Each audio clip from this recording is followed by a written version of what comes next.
สวัสดีค่ะท่านผู้ชมที่เคารพคลิปนี้จะมาพูดถึงการจัดฉากให้ตัวเองการจัดฉากให้กับตัวเองจะเป็นอย่างไรฟังให้จบเรื่องนะคะไม่ว่าคุณจะสร้างภาพจินตนาการใดๆของสิ่งที่คุณปรารถนามันมีอยู่พร้อมแล้วไม่ว่าจะเป็นอะไรถ้าคุณนึกสร้างภาพของมันได้มันก็เกิดขึ้นได้จากสิ่งที่มีอยู่แล้ว5,000 ปีก่อนปรากฏหลักฐานในจารึกโบราณที่ระบุว่าทุกสิ่งทุกอย่างสร้างไว้เสร็จสิ้นสมบูรณ์แล้วและสิ่งใดก็ตามที่อาจสร้างขึ้นอีกได้ล้วนมีอยู่แล้ว 5,000 ปีหลังจากนั้นมาถึงยุคนี้ควอนตัมฟิสิกส์ก็ได้ยืนยันกับเราว่าทุกอย่างที่เป็นไปได้สำหรับแต่ละสิ่งและทุกๆสิ่งแท้จริงแล้วมีอยู่ในปัจจุบันดังนี้ฟ้าและแผ่นดินโลกและบรรดาบริวารก็ถูกสร้างขึ้นให้สำเร็จสิ่งที่มีความหมายต่อคุณและชีวิตคุณก็คืออะไรก็ตามที่คุณนึกภาพสร้างจินตนาการจากสิ่งที่มีอยู่แล้วสำหรับตัวคุณในชีวิตคุณได้เป็นไปไม่ได้ที่คุณจะสร้างภาพจินตนาการของสิ่งที่ไม่ดำรงอยู่การสร้างเสร็จสิ้นไปแล้วทุกสิ่งทุกอย่างที่เป็นไปได้ล้วนมีอยู่แล้วเพราะฉะนั้นในยามที่คุณนึกวาดภาพตัวเองทำลายสถิติโลกหรือเดินทางท่องเที่ยวดินแดนตะวันออกไกลหรือมีสุขภาพสมบูรณ์แข็งแรงหรือได้เป็นพ่อคนแม่คน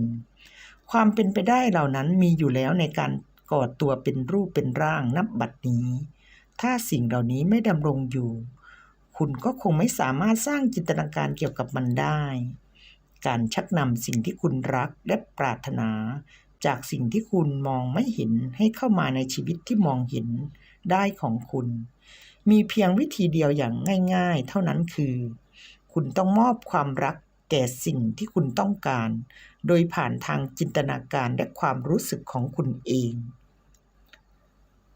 ลองนึกภาพชีวิตอย่างที่คุณอยากให้มันเป็นนึกภาพทุกสิ่งทุกอย่างที่คุณต้องการ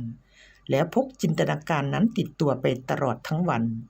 นึกภาพว่ามันจะเป็นอย่างไรถ้าคุณมีความสัมพันธ์ที่ดีเยี่ยมกับใครต่อใครนึกภาพว่าคุณจะรู้สึกอย่างไรถ้าจู่ๆตำแหน่งการงานของคุณก็โรดรุ่งพุ่งพรวดนึกภาพว่าชีวิตคุณจะเป็นอย่างไรถ้าคุณมีเงินมากพอสำหรับทุกสิ่งที่คุณรักนึกภาพว่าคุณจะรู้สึกอย่างไรถ้าสุขภาพคุณดีขึ้นจนแข็งแรงเต็มที่นึกภาพว่าคุณจะรู้สึกดีแค่ไหนถ้าได้ทำทุกอย่างที่คุณอยากทำลองใช้ประสาทสัมผัสทั้งหมดในตัวคุณสร้างจินตนาการเกี่ยวกับสิ่งที่คุณต้องการถ้าคุณอยากไปเที่ยวอิตาลีก็ให้นึกถึงกลิ่นน้ำมะกรอกรสชาติของพิซซ่าสำเนียงภาษาอิตาลีที่มีคนพูดกับคุณสัมผัสของหินในโคลอสเซียมและจงรู้สึกว่าคุณกำลังอยู่ในอิตาลีจงใส่คำว่าลองนึกดูสิว่าถ้าในบทสนทนาและในความคิดของคุณแล้วเติมสิ่งที่คุณต้องการลงไปถ้าคุณฟังเพื่อนคนหนึ่งบ่นอิจฉาเพื่อนที่ทำงานซึ่งได้เลื่อนตำแหน่งแต่ตัวเขาไม่ได้จงช่วยเหลือเพื่อนคนนั้นด้วยการกล่าวว่าลองนึกดูสิว่าถ้าสาเหตุที่เธอไม่ได้เลื่อนตำแหน่งตอนนี้ก็เพราะเธอจะได้เลื่อนตำแหน่งขึ้นไปสูงกว่านั้นมีบทบาทมากกว่านั้นและได้ขึ้นเงินเดือนมากกว่านั้นเพราะความจริงมีอยู่ว่าโอกาสที่เพื่อนของคุณจะได้เลื่อนตำแหน่งสูงกว่านั้นมีบทบาทจะได้เงินเดือนมากกว่านั้นมีอยู่แล้วและถ้าเพื่อนของคุณนึกสร้างภาพจินตนาการถึงมันได้รู้สึกถึงมันได้เขาก็จะได้รับอะตอมหรืออนุภาคปฐมภูมิไม่ใช่สิ่งที่มีจริงมันสร้างโลกแห่งแนวโน้มและความเป็นไปได้มากกว่าจะเป็นสิ่งที่มีอยู่หรือมีจริงใช้จินตนาการของคุณสร้างเกมเพื่อให้คุณรู้สึกดีๆอะไรก็ตามที่คุณนึกจินตนาการขึ้นมาได้จะรอคอยคุณอยู่และจะได้รับการสร้างขึ้นอย่างเป็นรูปธรรมวิธีทำให้เกิดเป็นรูปธรรมก็คือต้องใช้พลังแห่งความรักเข้าช่วย ด้วยการนึกวาดภาพและรู้สึกถึงสิ่งที่คุณรักหญิงสาวคนหนึ่งเรียนจบมหาวิทยาลัยแล้วมาทำงานทำไม่ได้เป็นเวลานานหลายเดือนสิ่งที่ยากลำบากที่สุดสำหรับเธอคือการนึกภาพตัวเองมีงานทำในระหว่างที่ไม่มีงานทำเธอเขียนลงในสมุดบันทึกทุกวันว่าเธอรู้สึกขอบคุณสำหรับงานที่กำลังมาหาเธอแต่ยังไม่มีวี่แววว่าจะได้งานจนกระทั่งเธอคิดขึ้นมาได้ว่าการดิ้นรนสมัครงานครั้งแล้วครั้งเล่าคือการประกาศให้กฎแห่งการดึงดูดรับรู้อย่างชัดเจนว่าเธอไม่มีงานทำหญิงสาวผู้นี้จึงลงมือเปลี่ยนแปลงทุกอย่างด้วยการใช้จินตนาการและใช้ชีวิตเหมือนว่าเธอมีงานทำแล้วเธอตั้งนาฬิกาปลุกทุกเช้าราวกับว่าจะต้องออกไปทำงานแทนที่จะเขียนบันทึกแสดงความรู้สึกขอบคุณสำหรับงานที่กำลังมาหาเธอเขียนบันทึกแสดงความรู้สึกขอบคุณสำหรับความสำเร็จในหน้าที่การงานและเพื่อนร่วมงานดีๆเธอจัดเตรียมเสื้อผ้าที่อยากจะใส่ไปทำงานทุกๆวันเธอไปเปิดบัญชีเงินฝากสำหรับเช็คเงินเดือนภายใน2 สัปดาห์เธอก็รู้สึกเสมือนว่าเธอมีงานทำจริงๆแล้วจู่ๆก็มีเพื่อนมาบอกเธอว่ามีตำแหน่งว่างในบริษัทเธอไปสอบสัมภาษณ์ได้งานทำและได้รับทุกอย่างตามที่เธอเขียนไว้ในสมุดบันทึกการจัดฉากให้ตัวเองเมื่อคุณคิดตามคนอื่นหรือเอ็นเอียงไปกับวัตถุสิ่งของเงื่อนไขปัจจัยและสิ่งแวดล้อมคุณไม่ได้คิดสิ่งที่คุณอยากจะคิดคุณไม่ได้ติดตามความปรารถนาของคุณเอง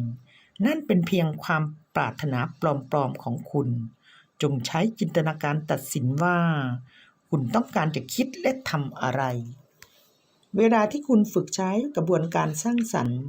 จงอาศัยการจัดฉากและข้าวของทั้งหลายมาช่วยกระตุ้นความรู้สึกว่าคุณมีสิ่งที่ต้องการแล้วห้อมล้อมตัวคุณด้วยเสื้อผ้ารูปวาดภาพถ่ายหรือวัตถุที่เกี่ยวข้องเพื่อคุณจะได้เกิดจินตนาการและความรู้สึกกับการมีสิ่งที่คุณต้องการถ้าต้องการเสื้อผ้าชุดใหม่จงเตรียมที่ว่างในตู้เสื้อผ้าและเตรียมไม้แขวนเสื้อว่างๆไว้รอรับเสื้อผ้าชุดใหม่ถ้าต้องการมีรายได้เพิ่มจงดูซิว่ากระเป๋าตังค์ของคุณมีที่เหลือสำหรับใส่เงินเพิ่มอีกหรือไม่หรือว่ามันอัดแน่นไปด้วยเศษกระดาษสารพัดสารพันถ้าอยากมีคู่ครองที่ดีพร้อมก็จงนึกภาพและรู้สึกเหมือนคนนั้นได้มาใช้ชีวิตร่วมกับคุณแล้วคุณนอนกลางเตียงหรือข้างหนึ่งของเตียงเพราะคู่ของคุณกำลังนอนอยู่อีกข้างถ้าคู่ครองของคุณอยู่กับคุณในตอนนี้คุณก็คงใช้ตู้เสื้อผ้าเพียงครึ่งเดียวเพราะว่าอีกครึ่งหนึ่งจะต้องมีเสื้อผ้าของเขาหรือเธอคุณจัดโต๊ะอาหารสำหรับคนเดียวหรือ2 คนการเว้นที่ไว้ให้ไม่ใช่เรื่องยากเลยจงพยายามทำให้ชีวิตประจำวันของคุณไม่ขัดแย้งกับความปรารถนาของคุณใช้การจัดฉากจัดวางเข้าของรอบตัวเพื่อทำให้คุณเกิดความรู้สึกเสมือนว่าคุณมีสิ่งที่ตัวเองต้องการแล้วเหล่านี้เป็นรายละเอียดเล็กๆน้อยๆที่คุณจัดการกับฉากและจินตนาการได้เองแล้วมันก็มีพลังอำนาจอย่างไม่น่าเชื่อผู้หญิงคนหนึ่งลงมือจัดฉากและใช้จินตนาการจนได้รับม้าตัวหนึ่งเป็นของขวัญเธออยากได้ม้ามานานแล้วแต่ไม่มีเงินพอซื้อเธออยากได้ม้าพันธุ์มอร์แกนสีน้ำตาลเข้มม้าพันธุ์นี้ราคาแพงถึงตัวละหลายต่อหลายพันดอลลาร์เธอจึงนึกวาดภาพเจ้าม้าตัวที่เธอต้องการทุกครั้งที่เธอมองออกไปนอกหน้าต่างห้องครัวเธอหารูปม้าพันธุ์มอร์แกนสีน้ำตาลเข้มมาแปะหน้าจอคอมพิวเตอร์และทุกครั้งที่มีโอกาสเธอจะวาดรูปม้าตัวนี้แม้มีเงินไม่พอเธอก็ยังมองหาประกาศขายม้าเธอพาลูกๆไปลองรองเท้าบูทสำหรับขี่ม้า